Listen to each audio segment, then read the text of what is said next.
And welcome to the show. I'm Mike Indest, your host, and this is one of my favorite type of interviews where I get to interview someone that I've never met before, that just walked in the door, I heard some things about, and we get to really have this cool conversation.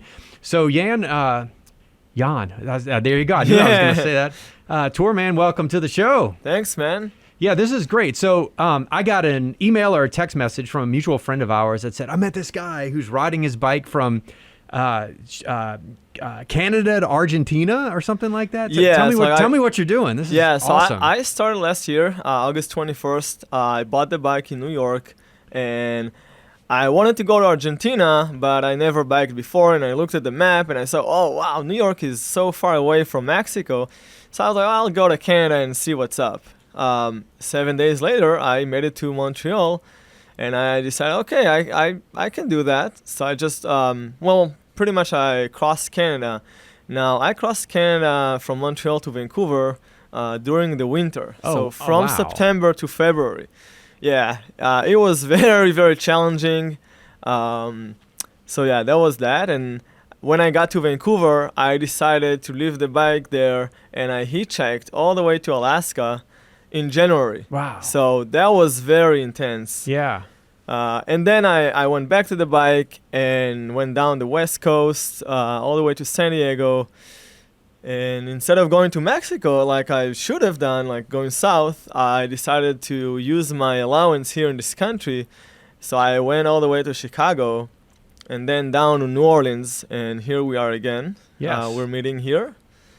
From here, I'm going to go to west to Texas. I want to see Austin. Yeah. And then I'm going to cross down. So I'm doing like zigzags. Yeah. It's not like a straight south route. I'm just trying to explore as much as I can and just have a good time. That's incredible. So were you a cyclist before?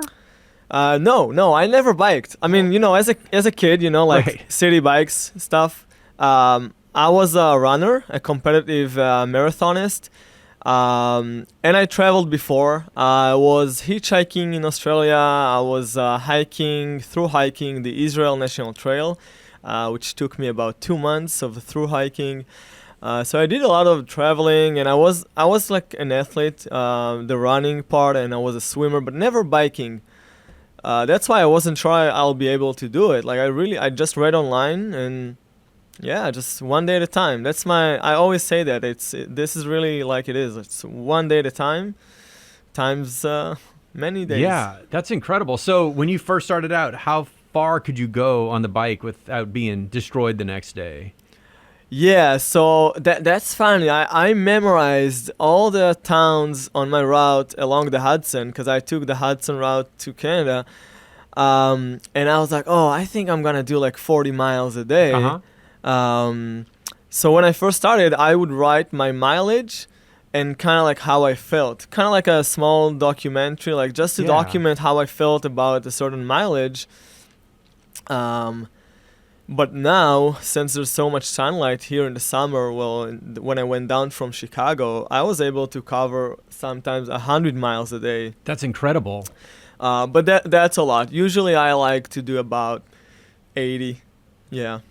All right. And how did you feel the next day when you first started doing that? Because that's a lot.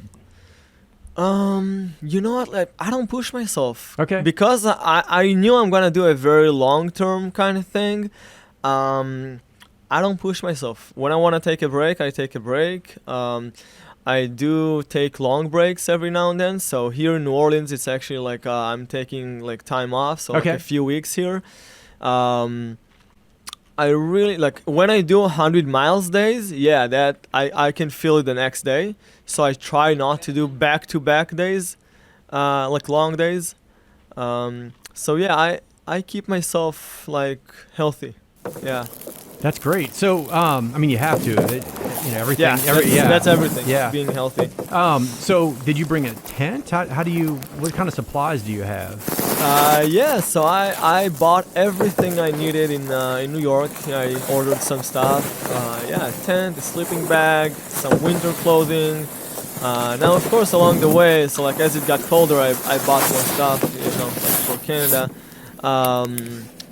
But yeah, everything I needed, I just either found, and it's amazing the things you can find on the shoulders of the highways. Like I found bags and bungee cords, and I even have like like a multi-tool that I found. Oh, cool. So I try to open my eyes and like see things that are just out there. But yeah, I got my tent, so I can pretty much set myself everywhere. And you did that during the winter? Yeah, so that was I have a good tent. It's like a North Face kind of like Four Seasons tent, and I have a good sleeping bag. The problem in the winter is to wake up. Because when you sleep, the rain fly kind of traps the heat, and it's okay, and you're so tired. But when it's time to wake up at like 8 o'clock, and it's still dark outside, it's freezing, like below freezing in Canada, like all the time. You need to wake up. That was probably the most challenging part of the day, to just kind of kick the day. And so, I mean, maybe some places in the United States are bike friendly, but for the most part, they're really not. How did you even ride your bike in the wintertime in places that, you know, it's hard to even drive or walk on? Yeah, so in Canada, when it got really snowy and like not even car friendly, I started being I would try to like get rides sometimes with like pickup trucks. Okay. To get me through long sections of just shorter, less snowy. I remember the first time I started checking the forecast was when I caught up in a snowstorm, and that was very, very scary. I mean, it was windy and all the snow came in my eyes. I couldn't see anything. And most important, cars are not expecting to see a bicycle when there's a snowstorm. Right. So in Canada, I started trying to get rides. Like, it's not like I would hitchhike, but I would just, if I would go to a gas station and I would see a pickup truck, I would ask them, hey, like, it's super dangerous. Can I get a ride with you? And so I did that. Actually, I like to do it. It's like my passion, hitchhiking. Yeah. So I like just meeting the local, because I do only small highways, like local roads. Okay. So that's nice. That's great. And so you had just your GPS on your phone, and you just use that? And yeah, and I try to always like study my route before. So like even now, I've been for the past week, all I did is kind of like studying my route to towards Austin, Texas, and I'm gonna take the kind of like the highway, the Gulf Highway, not like the, of course, not the freeway. So I try to like memorize the towns, like big towns I'm gonna go through, so I can plan where I can eat, where I can sleep, where I can everything. Yeah.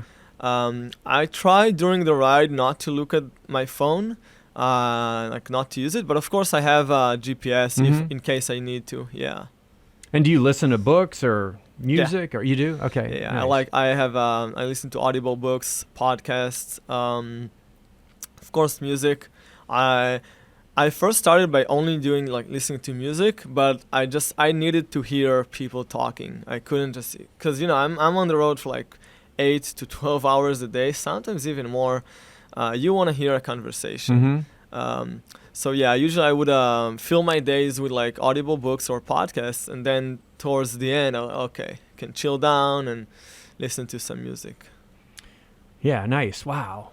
So do you have like a solar powered phone charger or anything, or? Oh, it's fun that you mentioned it. I had one, and in California a few months ago, all my stuff was stolen. Oh no. Yeah, so I locked the bike. So I have panniers, like the bike bags, where I carry all my stuff. So I locked the bike somewhere. I went to buy some food, and when I went back, the bike were there because they were locked, but the panniers, you can't really lock them, and someone stole them. So everything I had, like all of my belongings, were stolen. And yeah, that was a rough time. I couldn't even carry water. Food, water, I couldn't sleep. It's funny, the first thing I bought so I had my wallet on me, because, I don't leave my wallet, but so I was semi-okay. So the next day, the first thing I bought was a toothpaste and toothbrush. I take pride in this. It was the only night on my travels that I didn't brush my teeth. Nice. I really try to keep myself like hygiene and like healthy. So that was challenging, and that's why after this happened, I had to stop somewhere in New Mexico. I found a place to do like a work exchange, and I ordered stuff. And also I started reaching out to some companies, and I actually got some support. So, Really? yeah, that was Okay. extremely helpful. Otherwise, yeah, they were very helpful. So are you riding for a purpose, or you're just doing this to do it? Yeah, I'm just having a good time. Okay. Yeah, I'm not gonna find a cure for cancer, or I'm not gonna solve the world's problems. I'm just having a good time, trying to be kind and see cool people along the way. I feel like it's good for me. Nice. Do you have a time where you're like, all right, I'm gonna do this up until it gets cold again, or what's your goal? It's funny. I usually say, 24, I should be around till 85, so I got 60 years. Yeah. I think it's enough.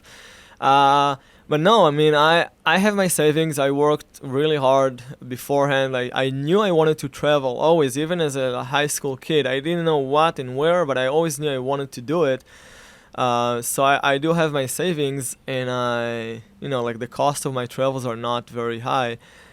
So basically, I got my budget. And I have a few plan Bs kind of like along the way to do like a working holiday visa, and but this is what I enjoy doing, and I think I kind of found a way to make it happen for a long term. And it's already been over a year, so Yeah, that's incredible. That's incredible. Do you have any favorite places in North America? I mean, I had like a few cities that I really enjoy. So New Orleans is definitely one of them. It's the most cultural city I've been to. I mean, the things that just happen on the street. I'm not talking even about like venues, just random street performances. Like Frenchman is one of my favorites. But you know what? Everywhere people were kind and nice, and I had a good time everywhere. Like Nebraska, it's funny. I talk a lot about Nebraska. Apparently, Nebraska is they have the lowest amount of tourists among the 50 states. And they kind of, I don't know if it's a joke or a real thing, but they changed from their slogan from the good life to it's not for everyone. Oh, wow. Okay. But I had such a good experience there. I mean, this guy just saw me biking, pulled over, gave me some water, gave me some beef jerky that he had, and someone invited me to their house, like to have dinner with their family. And so, yeah, really people are people everywhere, and almost nothing but good experiences. Nice. Are you blogging or writing books, or do you have any social media that you're doing along the way? So I don't document myself. I have Facebook like I think every other person have, just that I post my life. So yeah, I post about the bike, and I'm also a skydiver, so this is what I enjoy doing. I'm a licensed skydiver, so it kind of became a thing of mine to just jump in every place I go. I jumped in California a few times, Chicago, Vancouver, Montreal, and I kind of want to jump in every country along the way. But yeah, I don't like post about, I have Facebook like every other person. Yeah. I find that there's so many people that are doing so many cool things nowadays that I'm like, it's okay. Somebody else did that, and they did a good video about it, and vlogging and blogging. So I'll just do my thing, and yeah, this is like the first time I'm like doing this kind of thing. So this is kind of exciting. Like I'm really cool. Glad you're here. It's interesting. So we're recording a bunch of podcasts before we actually put them out, and I think everyone that I've talked to so far has told me the exact same thing. I'm getting like great stories from people who really don't post what they're doing on social media, and I find these stories fascinating. Because this is a conversation and it's not just a picture of something, but it's something different than what you get when you're watching, social media or the people that are really trying to push themselves on it. You're getting to hear the experiences and the stories, not just the picture of them doing it. So I kind of like this idea. I don't know, maybe it's a podcast for introverts, or I don't know what's going on, but it's interesting to me to be able to kind of talk with people that really you wouldn't have heard their story otherwise. So you didn't have your bike stolen yet, right? Just the stuff off of your bike? Yeah. All right. That's pretty amazing in and of itself. Yeah. And I was extremely like trustworthy. Like I would never lock my bike. I didn't even carry a lock until I got to Seattle, and some guy just was like, "Dude, you have to have a lock." So he gave me a lock. But yeah, I was very trustworthy. And then when it happened, I became such a paranoid. Like even when I just go to like a gas station to get water, I would lock the bike, and I was like, no, there is no way that I'm gonna let this theft be the narrative of my travels. And I even decided not to kind of like mention it the first thing to people, because I really didn't want to be stuck in this scenario of, yeah, I'm this guy that his stuff was stolen. And now I'm slowly kind of gaining my trust or something, and I can live, probably not in a big city like New Orleans, but if I'm in a small town, yeah, I would just leave the bike and like go to the bathroom or something. And again, like so far so good. When I sleep, I never have any issues. Well, yeah, almost. Yeah. And so many random cool stories, like people that saw me and invited me, and I even have like cops that came on me and were, oh yeah, cool, we saw you on the highway. Yeah, like good luck. Oh, nice. So really, like good experiences all over. Yeah. That's great. So what kind of bike do you have? You have like a professional bike with the foot locks and all that kind of stuff, or like what are you riding? So I did my research before I started, again, because I never biked before, and everybody were kind of like saying, listen, Surly long haul trucker, like the best bike you can have, blah, blah, blah. And I was like, okay, yes. And I got those, and I love them. So the bike is called long haul trucker. Like it's especially for long touring. And once you put the weight on them, it's amazing, like the way they feel. So these are the bike I'm using. And, you know, like I try to buy good gear. So I just buy it once. And it's funny, like the guy that saw my stuff, he got really good stuff. I mean, it is, I think it's probably like a homeless or something. And he got some really good like winter clothing and like survival kit, like a stove, like all the good stuff a homeless person would want to have, because I was basically living off this stuff. So now it's expensive. I didn't now I don't have the quality of the stuff that I used to have, but I'm doing okay. Yeah. So, yeah, that's a shame that happened. It is. It's fascinating, you know, when you're talking about, you know, the gear and, you know, preparing for, and I've never heard of that kind of bike before, but I'm not really like a, you know, I don't plan on traveling across, you know, the United States on a bike. So I didn't really look that kind of stuff up.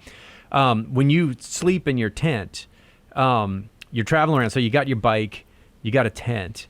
So how do you know where, or do you even care where you can actually sleep, park your bike? Do you look for public places? Do you just camp out on somebody's farm and just hope they don't care? Or you just stop when you're tired? How did you manage not getting in any trouble while it's getting dark, it's cold, you want to go to sleep, and the only thing for miles are private farms? Yeah, so I use wild camping quite a lot. Never on a private property, especially in this country, because, like, you know, people have guns, and I don't want to get into this, but I call this actually a door knocking. So I don't know if it's a real thing, but or I just made up this name, but I would go to not in cities, but like farms. I would present myself, like say who I am, what I do, and then, you know, like they see the bike, they see me, and I was like, hey, can I pitch my tent in your backyard? And again, nothing but good stories came out of this. There was this lady, the first time I did that, this lady in upstate New York, as I was pitching my tent and we were talking, you know, she was like, you know what, just leave it, come inside. We had dinner, I took a shower, and I was, wow, like this is amazing. I had another guy in Canada that I asked like if I could stay, and his wife didn't really want, and blah, blah, blah. But he was like, you know what, I have another like house, like trailer, I'll just drive you there. And so I basically had my own house. So I use wild camping. I try not to do it too much because, I always do it very strictly, but I just really enjoy like the conversation, like Yeah. the random meetups. Also, I feel like there are tools nowadays that we have. So couch surfing, warm showers. Um, yeah, I love those platforms to just connect with people, and I can like crash on a couch, on a pad, like a whatever. But it is a challenging part, but you kind of learn how to like figure out where you can pitch your tent safely. So there's so many fascinating things that you're bringing up, but one is America is very divided right now. We're very divided in all sorts of ways, and so you're coming here breaking down some of those barriers by knocking on somebody's door and just saying, hey, I'm not from here, but can I camp in your backyard? Have you had anybody answer the door with the shotgun pump? I had once. That's a funny one. I had once that I went out. Okay, so after my stuff was stolen, I didn't have my rain gear. It was somewhere in Arizona on my way to New Mexico, super small highway, and it started raining. And I was like, oh shit, what am I gonna do? And there was nothing. And I see this trailer like out of the blue. So I went there. There was no one there. So it was really pouring rain. So I went inside and just waited, sheltered myself from the rain. And then when the guy came, like I saw like from the small window, it was like a full cowboy outfit. Oh, yeah. I was like, oh God, I went outside with my hands up in the air. Hey man, like, hey, don't worry. Yeah. And like he was suspicious. But again, we talked, we had a conversation. I ended up sleeping in his barn. We had dinner together. I got his email, so like every now and then, like, hey, how are you? Yeah. And he had like 30 packs of like coffee, like kind of like tea bags, but just coffee. So he gave them to me, and I tell you that I enjoyed it a lot. Like I really love coffee. Yeah. But I try to minimize my cost, so I don't really buy coffee. So just having that, and like hot water is easy to find everywhere. So that was like a cool story, which almost ching, like,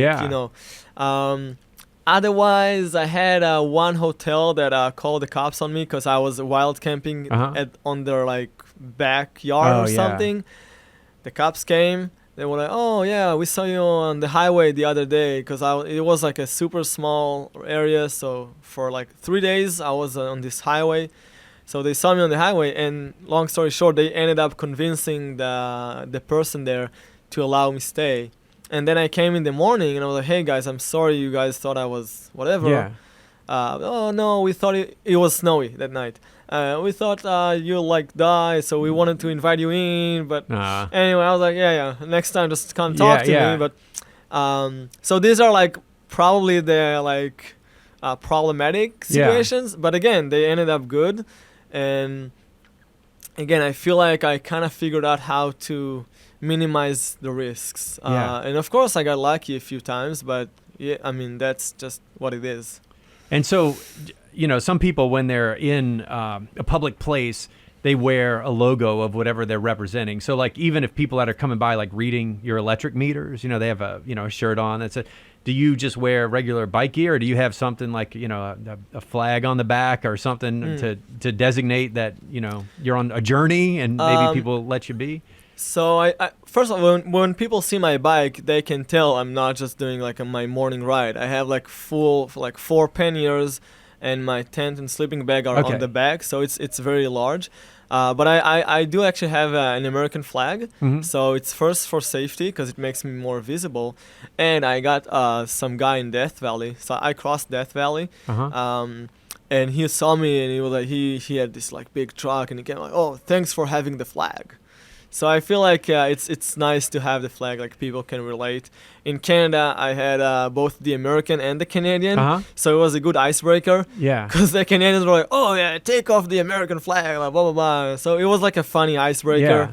Yeah.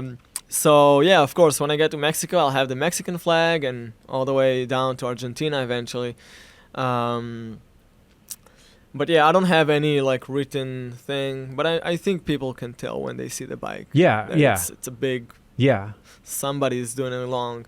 it's funny. Like, so when I was in Baton Rouge and I said, yeah, I'm going to New Orleans, people are, oh, you're biking from Baton Rouge to New Orleans? And I'm like, yeah, I've been biking for a few months now. So that's funny to hear their reactions. Yeah. And so, like, here, you know, like I said, we kind of had a mutual friend. Did you know people here? Did you know Ann before you rolled into town, or? No, through a friend, couch surfing. Yeah, it's like there's so many like circles of like networking circles now that just being established. And again, people that I stayed with or helped or just even met on like the highway, we kept in touch sometimes. And then they were, oh, I have a friend in Texas. Let me hook you up with them. And then their friend. And so it's kind of like a positive circle of just networks. Okay, nice. So I know about couch surfing. You mentioned warm showers. I've never heard of that one. Yeah, it's just a bicycle. Oh, it is. Okay. Couch surfing. Yeah, same idea, just for bicyclists. Excellent. So you mentioned you listen to books and stuff. What have you been listening to? Does it just all over the place, or? Last book I listened to Catch-22. Okay. Beforehand, it was like a lecture of like about free will. Like it was like, do we have? It was very philosophical. So what did you figure out? It was very interesting. You know, like there's one side that says like we have complete free will, then the other that we have no free will. That basically every decision we make, we can trace it all the way back to our childhood. Right. So we're like pretty much impacted by. It's interesting. I'm okay with having questions. I don't have to have answers for everything. So it was interesting. Podcasts I listen. Well, I like history, technology. I used to listen to true crime, but then it kind of freaked me out, especially because I was in those like wilderness areas, and I was like, nah, I think I'll just stop. I want like positive energies in my ears.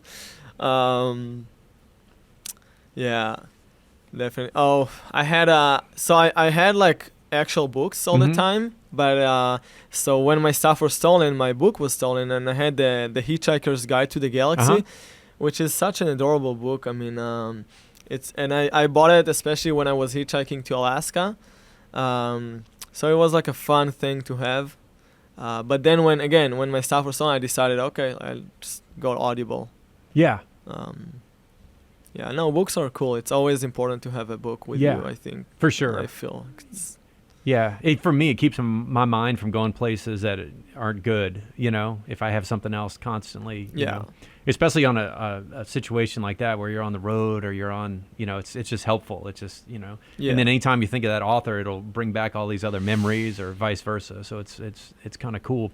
So I'm really involved a lot with meetup groups here. In New Orleans. Do you use any sort of social app just to find people to hang out with? Like when you're in town for several days, like, okay, there's a philosophy meetup group. Have you ever used the meetup app or any of that? So right now I'm staying in a hostel and I do a work exchange. So basically, you like work a few hours a day and then like you have a place to stay. Okay. So in a hostel, that's why I like to do hostels, because there's so many people coming and going, and it's a chance for me to meet other people like traveling.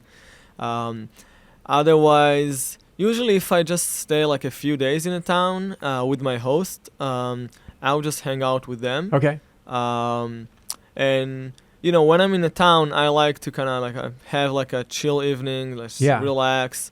But sure, I mean, things happen. Sometimes on like couch surfing, actually they have like events and stuff. Oh. But I just like walking. So like here in New Orleans, I just walk the French Quarter and just all over the place. And I don't have any plan. I just walk. Yeah. This is a great town to walk in, and you can kind of walk all the way through uptown, all the way down the French Quarter, and see, you know, all the different different architecture. And then having the bike, I take off the bags and I just use it as a normal bicycle. And I just explore the city. I went to the lower 9th or upper 9th, where the Katharina left its trace, and this is an area that is still very like it's still very bad, and you can see even like grounds with foundations that never been built again. So yeah, I try to explore in the city more than just like the downtown. Like do some urban exploring and see like where the train yard and see like the streets. Yeah. I like it. I find it fascinating. Like Yeah. the subculture of a street, Yeah. of a town. Yeah. Yeah, New Orleans, I never get tired of. I was born here and I lived in other places, but I never get tired of New Orleans because there's just so much to see, so much to do, and so many interesting things happening. But yeah, you're right. The Ninth Ward is still devastated. It still never really got rebuilt, and it's always been all these other issues that are going on with that. Some of the houses that did get built, and then it took a while for schools and hospitals and all that infrastructure to get into place. So yeah, it's a challenging place to be for sure. And you're here during the summer, which isn't the best time. Yeah, I feel like I'm doing the opposite. Canada in the winter, Yeah. New Orleans in the summer.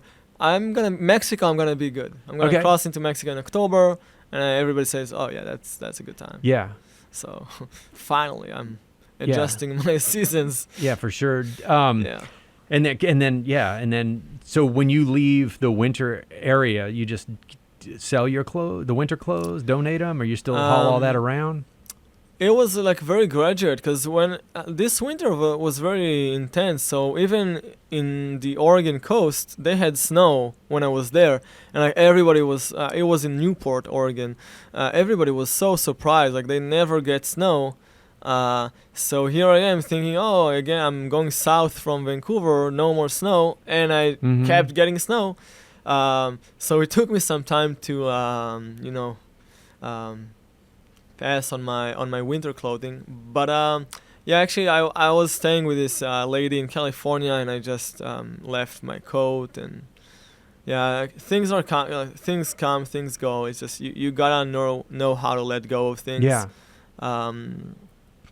Right now it's funny. I I don't have many clothes. I pretty much have one set of biking clothes and one set of city clothes, which is that's actually a cool thing. So Chaco, like the sandals, the guy that I talked to, not only that they sent me sandals, he also sent me. It was like a bicyclist, so he also sent me some biking clothes. So like what I'm having now, it's a courtesy of them. Oh, nice. Because again, I just didn't have anything after my stuff were gone. So yeah, there were a few companies that were really nice, and yeah, just a courtesy support. Yeah, that's awesome. So we were talking about the bike before, but I mean, you have shoes with the clips? No, you don't. I ride with sandals. You do? Okay. Yeah, I don't look like a bicycle. I have like a long sleeve hiking t-shirt, a long pants, sandals. I don't know if I should say that, but I have my helmet, but it's on the back. I use a hat because of the sun. So yeah, I don't look like a bicyclist, and it's funny. I don't feel like a cyclist. I feel like I use a bike, but I'm traveling. So yeah, these are my clothes. Just long sleeve hiking, and I have like padded shorts. Yeah. But I do use the hiking pants to protect myself from the sun. Nice. So you wear the padded shorts or the padded underwear? Which one do you prefer when you're? Like I have like padded shorts, and on top of them I have like the hiking pants. Okay, I got you. Yeah. When I first started, I didn't get the padded shorts. Second day, I was like, okay, got it. That's why they use it. I know it looks funny. They need it. Yeah. So I bought it in somewhere along Highway 9, like the highway. It goes from New York City to north on the Hudson. This is pretty much the highway I bike through to Canada. So yeah, I was like, oh shit, I need padded shorts. Yeah, for sure. Yeah. So when you're riding, like, all the stuff from the cars gets kind of swept onto the side, and that's where you're riding in the worst part of that. You bring, like, how many spare tires? Does your bike even have inner tubes, or is it just? I have. Yeah, I always have one spare tube. I have some tools. But again, I find myself, once my chain broke, now chain is really hard to like fix on the road. You need to have like a lot of mechanical small tools. And I was stuck. It was before Astoria, from Washington to Oregon. So I just started walking the bike because I had to like go 10 miles, which would take me an hour on a bicycle, but forever when I'm just walking. Yeah. But then this guy again on a pickup saw me like, hey, like come on. So again, I was so lucky and all the time. I had a few flats, so I changed, and then when I get to a bike shop, I buy a new tube. These are things that I feel that you can't really prepare from home. I mean, you can't think of all the scenarios that would happen. You just need to like start, and then you figure out what's important. Otherwise, it's so overwhelming if you try to like do the whole thing in advance.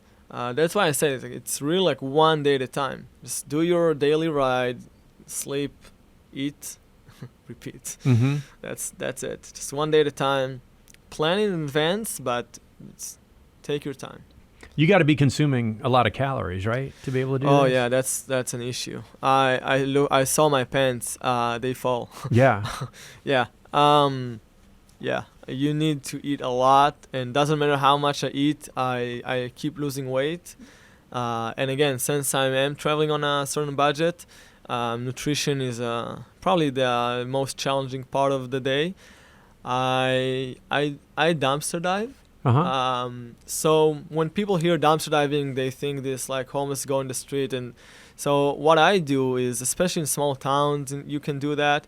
I would go to a gas station or a local pizza, whatever, and I would talk to them, explain them what I do, and I would ask if when they throw away the food at the end of the day, if I could grab something. Or gas stations, they always have like expired items. Right. Most of the times, they're like, yeah, sure, cool, just hang around, and so they give me leftovers. Sometimes they're not allowed, which Right. is okay. But it works. It works, and I feel like when people see, like when I talk to them and explain them, and again, like they see the bike, they see me. I explain my story. I always show some pictures from my phone. They can relate. It's not this like homeless, sketchy person. So people are happy to just share and hear the story. So I'm a big advocate of dumpster diving, and especially in North America, there's so much food that's been just thrown away, fruits and vegetables and just bakeries. Yeah. So you're just kind of at the mercy, though, whatever they have. You go to the gas station, there's pizza they're about to toss out, or whatever. So, you can't really be But picky I'm for about it. calories. Just Right, whatever. just- Yeah. Yeah. So like when I'm in places, quinoa is my to-go thing. Okay. Because quinoa is like probably like out of like pasta and rice, like quinoa is the best. It has protein and it's easy to make. So sometimes, not now because it's very hot, but when it was colder, I would make quinoa in a house when someone would host me, and then I would carry it in a Ziploc bag and just consume it throughout the day. Now not so much because it's really hot. But you just you found your ways. Yeah. You have to. It makes you really focused. Like you just have to find your ways, and it works. Yeah. What food do you miss the most that you can't find here? I miss like just home cooked meals. Just cooking a meal with someone, or like by myself. Whatever. Sometimes it's funny when I had like a week that like every day I was able to like dumpster dive for pizza. So I was like, I can't eat pizza anymore. Like, no, please, I gotta find something else. But it's okay. I try not to find myself like miss food or miss things. I have really low standards of what makes my day a good day. So I ride a lot on highways that are along the railroad, and if I can make the huge trains to like honk for me, like I make the signal with my hand, and usually they like, yeah, sure. Yeah. That's it. I have a good day. Nice. If someone like gives me coffee, I have a good day. Yeah. So I try to like really make lower my standards for what makes a good day, and that's how I roll. Nice. Yeah. Nice. So you're here for just a few more weeks, and then you're A week. 1 week. Oh, just one more week. Yeah, All right. I arrived about 2 weeks ago, and I arrived for Red Dress. So yeah. Red Dress was, I woke up to Red Dress. Okay. Wow, you guys I heard so many things about New Orleans. I was like, hey, let's see. Wow. So I woke up for a red dress, and I'm gonna stay for Labor Day and Decadence. Okay. And then Monday I'm gonna. Okay. Well, pretty Wow. much next week Monday, I'm gonna take off. All right. It's time for me to. This is what I like. I now I kind of miss biking. So from Chicago was the last place I did I did a 10 days stop in Chicago.